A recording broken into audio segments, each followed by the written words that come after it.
ટ્રેક્ટરોના stall થોડાક છે ને ઓછા જોવા મળે છે. ધારો કે કોઈને વીઘા દોઢ વીઘાનું વાવેતર કરવું હોય, કોઈની વારો ના આવતો હોય તો એના માટે આ ભારી કામની વસ્તુ. ભૂંગરું ને આ વારે શું અલગ પ્રકારનું યંત્ર છે. ડગરાઈ જોવા મળ્યા છે. ઓટો સ્ટીયરિંગની મને વધારે કંપની જોવા મળે છે, પણ આ ખાલી તમને પાવડો નહીં જડી, આખું તમારે લેવું જોઈએ પીસ. આ ડબ્બો મને કંઈક છે ને વિશેષ જ લાગે છે, કારણ કે રામ રામ ખેડૂત મિત્રો, સ્વાગત છે મસ્તીના એક ખેતીવાડીના વિડીયોની અંદર. અત્યારે ભાઈ હું ક્યાં આવી ગયો હું તમને બધાને ખબર છે, રાજકોટ ભાઈ કૃષિ મેળો થાય છે બહુ મોટો. તો કૃષિ મેળો નિહાળવા માટે આવ્યો હું. પહેલો દિવસ છે, જોઈ કે ભાઈ આજુ ખરે હું આવ્યું છે, કઈ કંપની આવી છે, કઈ નવું આવ્યું છે કે નથી આવ્યું.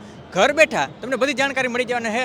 તમે ના આવી શકો તો કઈ વાંધો નહીં, વિડીયો જોઈ લેવો એટલે તમને ખબર પડી જાય કે ભાઈ કૃષિ મેળાની અંદર શું છે. આ વખતે ભાઈ તમે જોઈ શકો હો 2 ડૂમ જ રાખ્યા છે, નકર આની પહેલા આપણે આવ્યા હતા ને તે 3 ડૂમ જેવું હતું. પણ હવે આપણે શરૂઆત અહીંથી કરી, અંદર શું છે બધું તમને દેખાડવાનું હોવ. Let's go. રોનકભાઈ જોઈ શકો હો આવી રીતના કંઈક રોનક રહેવાની છે. શરૂઆતમાં જ ભાઈ ભૂમિનો છે અહીંયા સ્ટોલ, નકર મોસ્ટ ઓફ તમે કેનો જોયો છે મહિન્દ્રા કાં તો પછી સ્વરાજનો. અને આ લોકોએ જોઈ લો લેઝર લેન્ડ લેવલર કાઢી નાખ્યું છે. જોઈ લો ઘણી બધી પ્રકારની અહીંયા પ્રોડક્ટ છે, આને બહુ સારી છે. આની કર તમે જોઈ શકો ડબ્બા છે શ્રી ગણેશ. અને જ્યાં સુધી જોઉં ત્યાં સુધી મને લગભગ છે ને ડબ્બા વધારે દેખાતા છે. ડબ્બા એટલે ઓટોમેટિક થ્રેસર. આગળ વધુ તો ભાઈ કંઈક છે રેઇન ફોર્સ એ કંપની કરીને, ન્યાય જોઈ લો અલગ અલગ પ્રકારની આ ફૂકણીયું એ ટાઈપનું છે, પાછળ ટોકરીવાળી. ને હજી તમને જરીક આગળ દેખાડી દઉં. બાકી આ વખતે ભાઈ મને એવું લાગે છે કે થોડોક છે ને કૃષિ મેળો છે ને નાનો હોય ને એવું લાગે છે. આની પહેલાં છે ને ઘણો એવો મોટો હતો, પણ મોસ્ટ ઓફ તમે બધી જગ્યાએ જોવો ને તો તમને ઓલા છે ને ડબ્બા એટલે કે થ્રેસર જ વધારે દેખાતું છે. આ ઉપરાંત ભાઈ છે ને ઓટો સ્ટેરિંગ ઘણા બધા છે, જેમ કે અમારી બાજુમાં પાછળ તમે જોઈ શકો FJ ડાયનેમિક છે. બીજા આગળ જોઈએ કે વધારે શું છે, આની કરતા તમે જોઈ શકો રામદેવ થ્રેસર છે, પછી કયું છે ન્યૂ લક્ષ્મી થ્રેસર છે. આ લગભગ બધા છે ને રાજસ્થાની બનાવટવાળા છે. પણ હું તમને એક પ્રશ્ન પૂછવા માગું છું ખેડૂત મિત્રોને, આપણે ભારતીય બનાવટવાળા તમને કટર વધારે ગમે, મીન્સ કે જે આ ડબ્બા છે એ ગમે, કે પછી રાજસ્થાની બનાવટવાળા ગમે છે? તમારે ખાસ કોમેન્ટ કરવાની છે. ઓટો સ્ટેરિંગમાં ભાઈ અહીંયા વધારે છે ને ભીડ જોવા મળે છે. રામ રામ. કહેવાનો સ્ટોલ છે આપણે અહીંયા સેવરકેન અને FJ ડાયનામિક GPS જે ટ્રેક્ટર ઓટો સ્ટેરિંગનું આવે છે એ. અને ખેડૂતોને ઘણી આમાં સારી સિસ્ટમ ઘણી નવી આવી અને ઘણા સારા ફંક્શન પણ આવેલા છે. અહીંયા આવતા રહ્યો બતાવીએ. હા તો હા કેમેરા ચાલુ છે બધી જગ્યાએ. હા, એમાં કેમેરો પણ આવી જાય સાથે. ત્યાં ભાઈ ઓટો સ્ટેરિંગનો છે ને અહીંયા જોઈ શકો અહીંયા વરી પાછું દેવદીપ થ્રેસર. અહીંયા વરી પાછા ડબ્બા તમને જોવા મળીએ. અને આની કોરા ભાઈ ઓયણીવાળીને એવી વધારે દેખાય છે તમને. જોઉં આગળ કુબાટાનો ભાઈ આજુ ખરે અહીંયા સ્ટોલ રાખ્યો છે. પણ એક વસ્તુ મેં ખાસ નોટિસ કરી કે યાર આજુ ખરે છે ને ટ્રેક્ટરોના સ્ટોલ થોડાક છે ને ઓછા જોવા મળે છે ને ટ્રેક્ટરોના સ્ટોલ ઘણી બધી જગ્યાએ મેં જોવા મળ્યા છે. એવી રીતના જોઈ લો ભાઈ લેઝર લેન્ડ લેવલર. લેઝરને ઓલું લેઝરથી છે ને લેન્ડ લેવલિંગ કરે એટલે કે ભાઈ જમીન એકદમ સમતલ કરે. અને પ્લસમાં ઓટો સ્ટેરિંગ વેચે છે. એવું મોબા કંપની અહીંયા છે. હજી હું થોડોક આગળ જાઉં તો હું મને જોવા મળીએ SBI કંપની. આના ને તમને જરીક ને ટ્રેક્ટર દેખાડી દઉં. સોરી આ ક્યાં ટ્રેક્ટર બનાવે ભાઈ. અહીંયા તમે જોઈ શકો હો થ્રેસર એટલે કે ડબ્બો.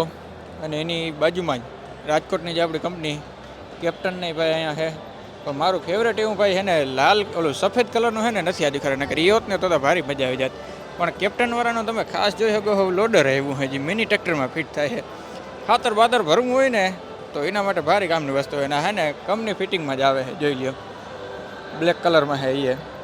એ 8G મોડલ છે જે લેટેસ્ટમાં હાલે છે ને 250માં છે. 7.5 ફૂટ જેટલું ભાઈ છે ને ઊંચું થાય છે. આજે આગલું બકેટ દેખાય છે ને એ લગભગ 300-400 કિલો જેવું છે ને આની અંદર તમે છે ને માલ ભરી શકો છો. બળ કે તમારે ખાતર બાતર ફરવું હોય તો કામની વસ્તુ. બાકી તો છે ને કંપનીમાંથી જ આવે છે એટલે બહુ વાંધો નહીં, તમારે બહાર ક્યાંય ફિટ ના કરાવવું પડે. બાકી તમારે આ લોડર કાઢીને બીજું કામ કરવું હોય તો વાંધો નહીં, આ બધું બીનું કાઢી નાખો એટલે નોર્મલ ટ્રેક્ટર તરીકે જ કામ કરીએ. પણ આ ખાલી તમને પાવડો નહીં જડીએ, આખું તમારે લેવું જોઈએ પીસ. બસ ભાઈ તો જે આપણે પેલું ડૂમ જોયું ને એ ડૂમ તો પૂરું થઈ ગયું. હવે છે ને આપણે બીજા ડૂમની અંદર છે ને એન્ટ્રી કરવાના છે. મોસ્ટ ઓફ જે બધી મશીનરીઝ હતી ને એ પહેલાં ડૂમની જ અંદર હતી. હવે બીજા ડૂમની અંદર હું તમને કહી દઉં, આમાં નાના મશીને તમને જોવા મળીએ. પ્લસમાં ભાઈ ખાતર કાં તો પછી દવા બિયારણ એ ટાઈપનું છે ને આમાં વધારે છે. તમને એ જ દેખાડી દઉં, ઉપર છેલ્લું દેખાડી દઉં એટલે તમને આઈડિયા આવી જાય. બાકી એક સ્ટોલની વિઝિટ લઈ તો ભાઈ વિડીયો બહુ લાંબો બની જાય, તમને જોવાની મજા ના આવે. તો હાલો ભાઈ બીજા ડૂમની અંદર આપણે એન્ટ્રી લઈ. ત્યાં શું જોવા મળે છે વાયર ફેન્સિંગ ને તાર ફેન્સિંગ ને એવું તમને હે વધારે છે ને વસ્તુ જોવા મળે છે. નાની વસ્તુ છે પણ ઉપયોગી એટલી જ છે. બીજા ડૂમમાં ભાઈ તમને એક અલગ પ્રકારનું યંત્ર દેખાતું હોય, તમે જોઈ શકો છો માથે ભૂંગરું ને આ વારે શું અલગ પ્રકારનું યંત્ર છે. ભાઈજી ખાસ ઘઉંની ખેતી કરે ને એના માટે અલગ પ્રકારનું યંત્ર છે. આપણે તમને બધાને ખબર છે ઘઉં હાલે પછી આપણે ઓલું પંજાબી કટર રાખી, પંજાબી કટર હાંક્યા પછી અમુક જે ભૂકો ઓલો આપણે કહીએ ને પરાલીને ભેગું કરવા માટેનું આ યંત્ર છે. કારણ કે ભાઈ પરાલી આપણે જનરલી શું કરીએ હરગાવી નાખીએ. જો કે આપણા ગુજરાતમાં અત્યારે કાંઈ એવો રૂલ્સ નથી આવ્યો, બાકી પંજાબ હરિયાણામાં એવું છે ઘઉં કાપ્યા પછી જે ઓલું વાહની વસ્તુ વધી હોય ને તમે હરગાવો ને તો તમારા ઉપર કેસ થાય. તો ટૂંકમાં એ બધી વસ્તુને આ ભેગું કરવા માટેનું યંત્ર છે. પ્લસમાં તમારે હેઠા થોડા ઘણા છે ને ઘઉં રહી ગયા હોય ને તો ઘઉં નહીં છે ને એઠું આ ભેગું કરી નાખે. એના માટેનું ભાઈ આ ભૂંગરા જેવું તમને અલગ પ્રકારનું છે ને યંત્ર દેખાતું હોય. બાકી આની કર જોઈ શકો હો મોસ્ટ ભાઈ દવા ખાતર અને એ ટાઈપની છે ને કંપની દેખાતી હશે. ઘણા ભાઈ ટ્રેક્ટરના શોખીન જીવડા હોય વધારે પૂરતું ભાઈ શોખમાં શું કરે છે તમને બધાને ખબર ને, પંજાબી છત્રી લગાડે, એમાં લાઇટું ફિટ કરે, ભેગા ભેગ ટેપું બેપું નાખે, તો એક સ્ટોલ એનોય છે. બાકી અગેન ભાઈ ઓટો સ્ટેરિંગની મને વધારે કંપની જોવા મળે છે. ખાણ દાણની એક કંપની આવી જાય છે ફેરાફેર. નાની પર ઝટકા મશીનના પટાકા વાગે છે, જોઈ લો. ભેગા ભેગ ભાઈ મને કાંઈ છે ને ડગરાઈ જોવા મળ્યા છે, જોઈ શકો છો.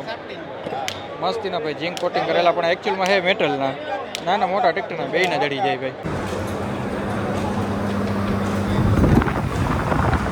ભાઈ બીજા ડૂમની અંદર મેં હે ને એક વસ્તુ જોઈએ, કટ કઈનું થાય છે અને પ્લસમાં દાણો પડતો જાય છે. તો ભાઈ આ વસ્તુ શું છે? આ એક ડિબલર એમનું નામ છે.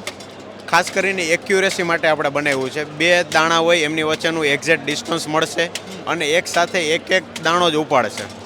એટલે શું થાય, તમારું બિયારણનું બચત થશે અને જે વાવેતર છે એ એક સરખું થાય. પૂરું એડજસ્ટમેન્ટ આવશે.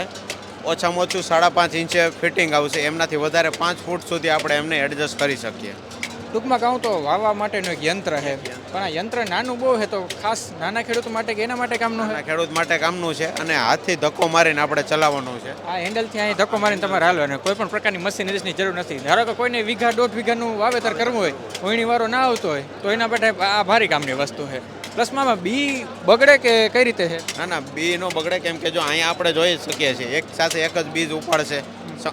ઉલટાનું આમાં બિયારણની બચત થશે એટલા માટે. અને નાનું વાવેતર કરવું હોય તો કામ આવશે. પ્લસ કદાચ ટ્રેક્ટરે આપણે વાવેતર કર્યું છે ને વચમાં ક્યાંય ખાલી પડ્યું છે, ઓરિંડું પડ્યું છે, તો આ એના માટે કામ આવે. અચ્છા એવું છે. આને અહીંથી બધું તમે બી નાખી શકો. અહીંથી આપણે બી નાખી શકીએ. એક સિસ્ટમ એવી આપી દીધી કે અત્યારે આમાં કોઈ પણ આપણે બીજ ભરીએ છીએ. 3 કિલોની પેટી છે. હવે એમાં ક્યુ રોટર લગાડવું ને એ જનરલ જે વણણી આપણે આવતી હોય એમાં ખેડૂતોનો પ્રશ્ન બહુ આવતો હોય. આપણે શું કર્યું, આમાં એક સિસ્ટમ આપી દીધી. આપણા કોઈ પણ આપણું આ બિયારણ છે, અત્યારે મારી પાસે આ સફેદ ચણા છે, તો હું શું કરીશ, આમાં જે ખાડો હોય છે ને એમાં હું આ બિયારણ મૂકીશ. આંગળી ફેરવતા એક્ઝેક્ટ થઈ જાય એ નંબરનું રોટર અહીંયા આપણે લગાડવાનું. 5 લખ્યો તો 5 નંબરનું રોટર આપણે લગાડી દેવાનું. તમારે બીજું કંઈ વધારે યાદ રાખવાની જરૂર નથી. ખીજડીયાવાળા એગ્રીકલ્ચર જોઈ શકો ભાઈ, એને અલગ અલગ પ્રકારના યંત્ર બનાવ્યા. આ તો શું યંત્ર હોય જોઈ લ્યો. પારા બાંધવાનું લાગે છે મારા ખ્યાલ મુજબ. આની પાસે ભાઈ નવા યંત્ર જોવા મળે છે. આ બાજુ તમને દેખાડું, ફાર્મ કિંગ વાળા છે ભાઈ. આ ઓટો સ્ટેરિંગ બનાવે છે. એમાં ખાસ સ્ટેરિંગ ઉપરથી હાલતા કંટ્રોલ તમે જોઈ શકો છો. હું કહીને વિચારું કે ભાઈ મહિન્દ્રાનો સ્ટોલ આજુ ખરે શું કામ નથી, પણ મહિન્દ્રાનો સ્ટોલ મને જોવા મળ્યો છે. પણ આજુ ખરે ભાઈ એને ટ્રેક્ટર નથી રાખ્યું, પોતાનું વ્હીકલ રાખ્યો છે. એમાં ખાસ ઇલેક્ટ્રિક વ્હીકલ રાખ્યો છે, જોઈ લો. આપણે મેજિકને કઈ રીતે આવે એવી રીતે હે, પણ બધું ઇલેક્ટ્રિક વાળું જોઈ લો. બેટરીથી હાલવાવાળું યંત્ર. અફસોસ પણ ભાઈ આજુ ખરે ને ટ્રેક્ટર નથી રાખ્યા, નકર તમને ટ્રેક્ટરે દેખાડે. એની થોડીક આગળ હાલો તો ભાઈ એગ્રો સ્ટાર તમે જોયું છે ભાઈ, ઘણી બધી પ્રોડક્ટ વેચે છે. એનો સ્ટોલ છે. બાકી તો જોઈ લો ઘણા સ્ટોલ ભાઈ તમને અહીં ખાલી જોવા મળે છે. બીજી સાઈડ હું તમને જઈને જરીક દેખાડું. મોસ્ટ ઓફ આ વિભાગમાં મેં તમને કીધું હતું ને, દવા અને એવું બધું જ વધારે તમને જોવા મળે છે. ખાતર એવું જ છે. આ બાજુ કંઈક છે ને નવું આવે ને તો હું તમને જરીક દેખાડું. ખાદ્ય પીધ્ય વસ્તુનું ભાઈ, જેમ કે તેલ ને હે, એવા બધા છે ને વધારે સ્ટોલ જોવા મળ્યા છે. બાકી આજુ ખરે કંઈ એવી એડવાન્સ લેવલની મશીનરીઝનું કંઈ ખાસ આવ્યું નથી.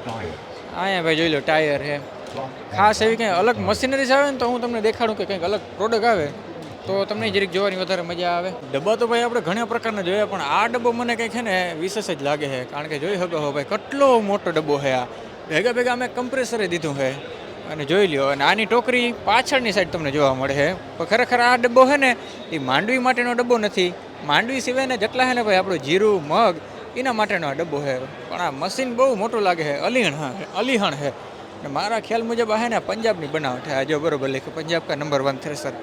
એટલે ભાઈ હવે માંડવી નહીં, પણ આ બીજી જે છે ને એના માટેના છે ને ડબ્બા આવી ગયા છે. અત્યાર સુધી ભાઈ આપણે જેટલા ચક્કર મારે ને એમાં સૌથી વધારે મને શું જોવા મળ્યું ખબર છે? ઓટો સ્ટેરિંગ સિસ્ટમ છે ને વધારે જોવા મળે છે. એમાં એક કંપની જોઈ લો જે લેજર લેન્ડ લેવલરે બનાવે છે.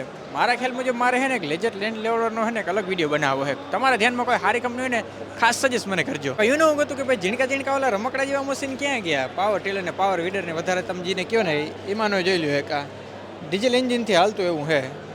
રીપર તમે આને કહી શકો, એટલે કે ધારો કે તમારે જુવાર બોવાર કાપવું હોય ને તો એના માટેનું મશીન તમે જોઈ શકો. પાવર ટેલની વાત કરતા હતા ને, પાવર વીડર દોર્યો આ નીકળે એમ.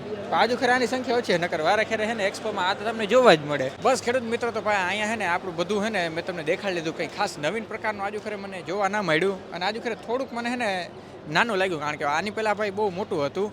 અને આજનો ભાઈ ખેતીવાડીનો વિડીયો આપણે પૂર્ણ કરી નાખીએ. આમાંથી તમને કઈ પ્રોડક્ટ વધારે ગમી કે કઈ કંપની વધારે ગમી મને ખાસ કોમેન્ટ કરીને એ જણાવજો. અને આવા તમારા ખેતીવાડીના વિડીયો જોવાય ને તો આપણી ચેનલ કિંગ ફાર્મિંગને ખાસ તમે સબસ્ક્રાઇબ કરી નાખજો. ત્યાં તમને ભાઈ નવીન પ્રકારની ખેતી, નવીન પ્રકારના યંત્રોના વિડીયો હંમેશા ચાલુ જ રહેવાના છે. મળી નેક્સ્ટ ફાર્મિંગ વિડીયો સાથે. ત્યાં સુધી બધાને રામે રામ ડાયરાને.